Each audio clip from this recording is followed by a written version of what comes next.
এত তাড়াতাড়ি কই যায়? রাজু মাছের সাথে চুল্লু হইলে সেই হইতো। এ তো দেখি মেঘনা চাইতে জল। হ ঠিক বলছস, চুল্লু কই পাবি? তুই শুধু দেখ। হে হে হে। বড় ভাই কেমন আছেন? এত সুন্দর সুন্দর লিচু একটা খাই।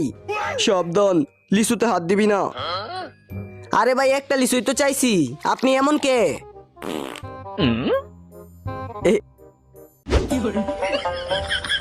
কারো তোরা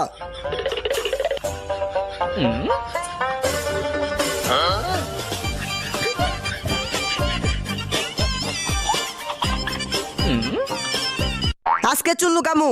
হবে না, ঠিক কইছস। সরে ইমোজিটা কমেন্টে দেয়া যাও।